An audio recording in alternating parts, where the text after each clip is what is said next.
Hi and welcome back. So this is going to be a quick video on how to make notes. I actually received numerous requests about this topic, so I decided to make a video. Notes making actually forms an integral part of CSS, especially considering how it's your notes that you end up translating onto the exam paper. In this context, I believe it is very important to know all the dynamics of it.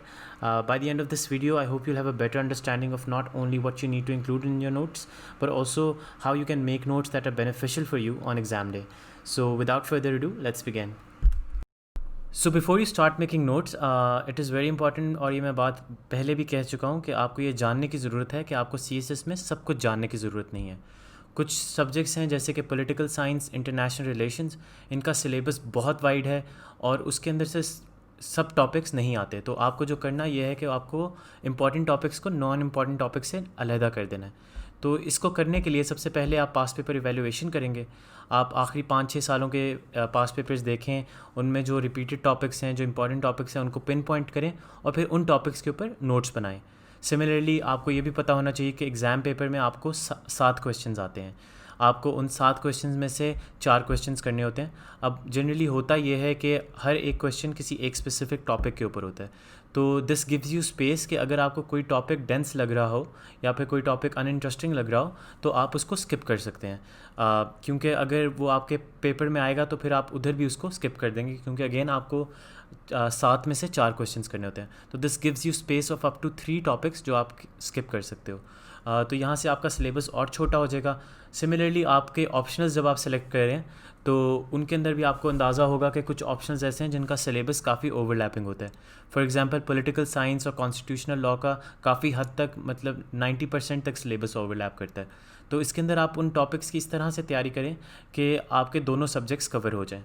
तो इस तरह से again आपके important topics select हो जाएंगे और आपका syllabus काफ़ी कंस्ट्रिक्ट हो जाएगा. अब इसके अंदर मैं एक आपको एग्जांपल जो देना चाहता हूँ वो पॉलिटिकल साइंस की होगी कि किस तरह से आप उसके अंदर से इंपॉर्टेंट टॉपिक सेलेक्ट कर सकते हैं. तो ये मैंने पॉलिटिकल साइंस का सिलेबस खोला है अभी. इसके अंदर अगर आप पेपर 1 पार्ट ए का देखें तो अगर आप पास पेपर इवैल्यूएशन करें तो आपको अंदाज़ा होगा कि ये जो वेस्टर्न पॉलिटिकल थॉट और मुस्लिम पॉलिटिकल थॉट के ऊपर से जो आपको क्वेश्चंस आते हैं पार्ट ए में, उसके अंदर सब ऑथर्स और सब स्कॉलर्स के नहीं आते. अगर आप पास पेपर इवैल्यूएशन करें तो आपको अंदाज़ा होगा कि वेस्टर्न पॉलिटिकल थॉट में अगर इन्होंने 20 आपको फ़िलासफ़र्स दिए हैं तो उनमें से 9 या फिर 10 आ जाते हैं मैक्सिमम, और ये 9-10 मैंने हाईलाइट कर दिए हैं. सिमिलरली मुस्लिम पॉलिटिकल थॉट में अगर आपको 12 फ़िलासफ़र्स दिए हुए हैं तो इनमें भी सिर्फ 3 फ़िलासफ़र्स जनरली आते हैं. अल-फ़राबी और Ibn Khaldun are the most featured, और अल्लामा इकबाल का खुद ही का कॉन्सेप्ट आ जाता है.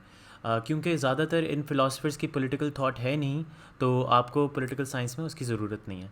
तो ये देखिए आप इस तरह से अपना सिलेबस कितना कम कर सकते हैं. तो आई होप दिस हेल्प्स.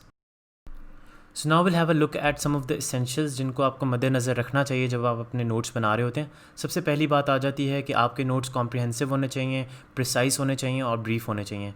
बहुत टू द पॉइंट नोट्स बताने हैं आपने. एक्स्ट्रा डिटेल्स, एक्स्ट्रा सेंटेंसेस अंदर नहीं इंक्लूड करने. दूसरा जो पॉइंट इसके साथ ही रिलेटेड है वो ये है कि अक्सर बच्चे पैराग्राफ्स के तौर पे नोट्स बनाना शुरू हो जाते हैं. That is the wrong approach, क्योंकि उसके अंदर फिर आपको रिव्यू करते वक्त मसला आता है. स्पेशली जब आप करंट अफेयर्स के नोट्स बना रहे हैं एडिटोरियल्स में से या फिर किसी मैगज़ीन में से, तो एस्पिरेंट्स ये करते हैं कि वो पूरा पैराग्राफ उठा के उनको एज अ नोट अपने पास सेव कर लेते हैं. तो that is not the right approach. आपको उस पैराग्राफ की क्रक्स को एक्सट्रैक्ट करके उसको एक बुलेट पॉइंट के तौर पर लिख लिया करें. उसके बाद जो एक और इम्पॉर्टेंट पॉइंट है वो ये है कि आपको अपने नोट्स के अंदर भी हेडिंग्स बनानी है. फॉर एग्जांपल अगर आप वाटर क्राइसिस के ऊपर नोट्स बना रहे हैं तो उसके अंदर आप कॉजेज़ ऑफ वाटर क्राइसिस के एक हेडिंग देंगे और उसके नीचे रेलेवेंट बुलेट पॉइंट्स आ जाएंगे. फिर impacts of this water crisis करेंगे, उसके नीचे रेलेवेंट बुलेट पॉइंट्स आ जाएंगे. सिमिलरली आप एक वे फॉरवर्ड का हेडिंग देंगे जिसके अंदर आप इस क्राइसिस को ओवरकम करने के कुछ बुलेट पॉइंट्स दे देंगे. तो इस तरह से ना सिर्फ आपके नोट्स में स्ट्रक्चर आ जाता है, लेकिन जब आप इन नोट्स को ट्रांसलेट करते हैं अपने एग्ज़ाम पेपर पे तो उसमें भी एक अच्छा सा स्ट्रक्चर आ जाता है आपके पास. तो that is an important thing to understand.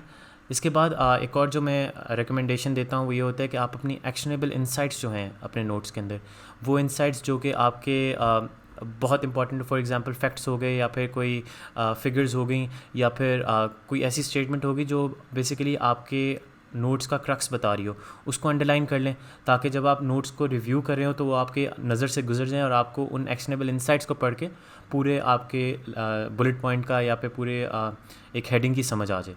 तो that is important as well. और लास्टली आई वुड रिकमेंड कि आप अपनी जो स्टेटिस्टिक्स हैं, कोटेशंस हैं, रेफरेंसेस हैं, उनको हाईलाइट कर लें, क्योंकि ये ऐसी चीज़ें हैं ये आपको याद करनी पड़ेंगी। मतलब आपको इनका रट्टा ही लगाना पड़ेगा। तो अगर आप इनको हाईलाइट कर लेंगे ना, तो ये होगा कि जितनी दफ़ा आप फिर अपने नोट्स को रिव्यू करेंगे वो आपकी नज़रों से गुजरेंगी और आपके जहन में एक सबलिमिनल सी मैसेजिंग होगी कि ये इंपॉर्टेंट चीज़ है। तो वो फिर आप खुद ब खुद ही आप देखेंगे कि वो आपको याद हो जाएगी। तो highlighting helps, and I hope this helps as well, and let's move on. So now we will briefly look at what content you need to include in your notes. आपके नोट्स में डेफिनेशंस आ जाएंगी, meanings आ जाएंगे। For example अगर आप democracy पे notes बना रहे हैं तो उसकी डेफिनेशन आप लिख लेंगे सबसे टॉप पे। उसके बाद उसके फैक्ट्स एंड स्टैटिस्टिक्स आ जाएंगे, जिसके अंदर आप बता देंगे कि पाकिस्तान की डेमोक्रेटिक इंडेक्स में रेटिंग क्या है, या फिर इस तरह से। फिर टाइमलाइन आ जाएगी, कुछ इवेंट्स हिस्टोरिकल होते हैं, for example Afghan peace process हो गया, उसकी आप टाइमलाइन थोड़ी सी छोटी सी बना दें, दैट वुड बी हेल्पफुल। फिर अगर आप सब्जेक्ट्स कुछ ऐसे होते हैं जिसमें थियरीज़ का काम आ जाता है, जैसे सोशोलॉजी या फिर इंटरनेशनल रिलेशंस, तो आप थियोरेटिकल पर्सपेक्टिव उसमें दे देते हैं। फिर it is very important to include quotations and references, क्योंकि दैट आपके आंसर में वैल्यू ऐड करता है, तो उसको ज़रूर आप कंसिडर करें। और फिर फाइनली आपका जो जिस तरह से क्वेश्चन आया है उसके कॉजेज़, इफ़ेक्ट्स, सॉल्यूशंस वगैरह, इन सब चीज़ों को आप ब्रीफली टच करते हैं ताकि आप एक होलिस्टिक सा आंसर दे सकें। So that is the content you need to include, and now we move on. So finally we'll look at how to make one pages. One pages form an essential part of notes making, specially क्योंकि ये आपके exam के दिन इस्तेमाल होते हैं। जब आपका एक दिन में 2 एग्ज़ाम्स हों या फिर कंसेक्यूटिव एग्ज़ाम्स हो रहे हों, तब आपको 1 पेजेस काफ़ी काम आते हैं, क्योंकि you can just go through them और आपके एक या फिर आधे पेज में एक पूरा टॉपिक कवर हो रहा होता है। तो जो आपके बीच में 3 आवर्स की विंडो होती है, या फिर अगर हर रोज़ एक एग्ज़ाम हो रहा है तो 9 आवर्स की विंडो होती है, तो उसके दरमियान आप काफ़ी ईजीली 1 पेजर्स के थ्रू अपनी तैयारी कर सकते हैं। तो it's very important to have 1 pagers, ताकि एग्ज़ाम डे पे आपको अगर रिविज़न करनी पड़े तो आप उनके थ्रू कर सकें। तो 1 पेजेस बनाने का तरीका I have listed it down. सबसे पहली जो चीज़ आपको करनी चाहिए वो ये है कि अपनी स्टेटिस्टिक्स, रेफरेंसेस और कोटेशंस, जो कि बेसिकली आपकी वैल्यू ऐड करती हैं आपके पेपर में, वो आप सबसे ऊपर रख लें ताकि आपको वो याद रहें। वो आप गो थ्रू करेंगे, उसके ऊपर सबसे पहली आपकी नज़र पड़ेगी तो आपके जहन में वो फिर अच्छी तरह से आ जाएंगी। उसके बाद जो आ जाते हैं, आपको अपने बुलेट पॉइंट जो ऑलरेडी आपने क्रक्स निकाल के अपने सेंटेंसेस का रखा था, उनको फर्दर आपने 1 लाइनर्स या फिर 2 पॉइंटर्स में डिवाइड कर देना है। इसके अंदर ये होता है कि आप सेमी कॉलन्स का यूज़ करके अपने मल्टीपल लाइंस को सिंगल लाइन में कन्वर्ट कर देते हैं। इसके अलावा इसकी एग्जांपल मैं अभी आपको अपने नोट्स में से दूंगा, तो you don't have to worry about that. इसके अलावा you have to make use of mind maps and flow charts. आप डायग्राम्स के थ्रू और फ्लो चार्ट्स के थ्रू बहुत अपनी डाइवर्सिटी ऑफ एलिमेंट्स को जो आपने अपने नोट्स के अंदर रखे हुए हैं, फॉर एग्जांपल अगर आपके मल्टीपल कॉजेज़, मल्टीपल इफेक्ट्स हैं, आप उनको सिंपल फ्लो चार्ट में वन वर्ड फ्लो चार्ट्स के थ्रू एक्सप्रेस कर सकते हैं। इसकी भी एग्जांपल मैं आपको आगे देता हूँ। और सिमिलरली आप जब कंपैरिजंस अगर आपके पास आ जाए, फॉर एग्जांपल रियलिज़म, लिबरलिज़म का, न्यू रियलिज़म, न्यू लिबरलिज़म का, इस तरह से अगर आपके पास कंपैरिजंस आ जाए तो आप टेबल्स की फॉर्म में अगर आप अपने 1 पेजेस में डालेंगे तो आप बड़े अच्छे तरीके से और बड़े कंसाइज तरीके से उनको इंक्लूड कर सकते हैं। तो these are some of the tips that you need to consider when making 1 pagers. I hope this helps. If you require any further information, you can always reach out to me on my Facebook. And now we'll look at some of the examples. तो सबसे पहले ये mind map की example है। जैसा कि मैंने कहा था कि एक माइंड मैप, ये काफ़ी बेसिक सा माइंड मैप है, लेकिन this should get the point through कि अगर आप माइंड मैप बना लेंगे तो फॉर एग्जांपल सिविल वॉर के कॉजेज़ में आपने स्लेवरी लिख दिया, साउथ की सेसेशन लिख दिया और सदर्न एंड नॉर्दर्न इकोनॉमीज़ का डिफरेंस लिख दिया। तो इस तरह से एक सिंगल पॉइंट है, लेकिन इसको आप बहुत अच्छे तरीके से इन पर एक्सपैंड कर सकते हैं, क्योंकि ऑलरेडी आपने अपने नोट्स मेकिंग में इन चीज़ों के बारे में पढ़ा होगा। तो अभी सिर्फ आपको एक लफ्ज़ पढ़ने से ही अंदाज़ा हो जाएगा कि आपने बात क्या करनी है। सिमिलरली टेबल्स की फॉर्म में अगर आप देखें तो इसके अंदर क्लासिकल रियलिज़म और क्लासिकल लिबरलिज़म की मैंने कंपैरिजन किया है, तो वो भी एक छोटे और कंसाइज तरीके से आप दोनों थ्योरीज़ को साथ साथ लेकर चल सकते हैं। तो that is how you make mind maps and tables. And now will have a look at some of the examples from my own notes. तो ये जी मेरे इस्लामियात के नोट्स हैं। प्लीज़ एक्सक्यूज़ द राइटिंग, क्योंकि I made these very very early on और मुझे तब लग रहा था कि मेरे पास टाइम नहीं है, तो I had to just scribble through. लेकिन इसके अंदर जो आपको देखने की ज़रूरत है वो ये है कि देखिए, मैंने एक तो बुलेट पॉइंट्स यूज़ किए हुए हैं, दूसरा मैंने एक्शनेबल इंसाइट्स को अंडरलाइन या फिर सर्कल किया हुआ है। तो इस तरह से मैंने अपने नोट्स बनाए हैं। अब इसके अंदर मैं आपको इसकी कन्वर्जन असल में दिखाना चाह रहा हूँ कि इन नोट्स को मैंने सिंगल पेज पे कैसे लेकर आया था। तो ये भी मेरे तौहीद के ऊपर नोट्स हैं। इसके अंदर मैंने तौहीद की बेसिक्स डिस्कस की, फिर काइंड्स ऑफ तौहीद आ गई, फिर उसके बाद इंपॉर्टेंस ऑफ तौहीद आ गई, फिर उसके इम्पैक्ट्स आ गए आपकी लाइफ के ऊपर। तो ये आप देख सकते हैं कि 3-3.5 पेजेस के नोट्स इसके अंदर आ जाते हैं। अब इनकी जब मैंने कन्वर्जन की है सिंगल पेजर पे, तो वो ऑलमोस्ट आधे पेज पे आती है। इसके अंदर मैंने पहले तौहीद के ऊपर हेडिंग दे दी, उसके साथ मैंने उसकी डेफिनेशन और थोड़ी अरब रूट बता दी। ये मेरी इंट्रोडक्शन के अंदर आ जाएगी बात। उसके बाद मैंने जो इसके इंपॉर्टेंट कोटेशंस हैं, जो रेफरेंसेस हैं कुरानिक वर्सेस के, वो 2 मैंने सबसे ऊपर ऐड कर दिए ताकि मेरी नज़र उनके ऊपर सबसे पहले पड़े। फिर उसके बाद मैंने अपनी जो हेडिंग्स थी नीचे, उनको फ़्लो चार्ट्स में डिवाइड कर दिया। आप देख सकते हैं काइंड्स ऑफ तौहीद मैंने 3 पॉइंट्स जो उधर अपने नोट्स में लिखे थे उनको डाल दिया। उसके बाद इंपॉर्टेंस ऑफ तौहीद पे मैंने एक और माइंड मैप सा बना दिया, और फाइनली इम्पैक्ट्स ऑफ तौहीद को मैंने फ़्लो चार्ट के तौर पे बता दिया कि ये इम्पैक्ट्स हैं, और फिर उनको फर्दर डिवाइड कर दिया इंडिविजुअल, सोशल और स्पिरिचुअल में। तो इस तरह से मेरे तौहीद का पूरा टॉपिक जो था वो ऑलमोस्ट हाफ पेज के ऊपर कवर हो गया। तो this is the way you can make 1 pages. अब मैं आपको एक और एग्जांपल अपने ऑप्शनल्स में से दे देता हूँ। तो ये जी मेरे रियलिज़म पे नोट्स थे इंटरनेशनल रिलेशंस के लिए। इसके अंदर भी आप देख सकते हैं कि मैंने एक्शनेबल इंसाइट्स को सर्कल किया हुआ है, अपनी तरफ से बुलेट पॉइंट्स की कोशिश की है, तो आप उस तरह से देख सकते हैं।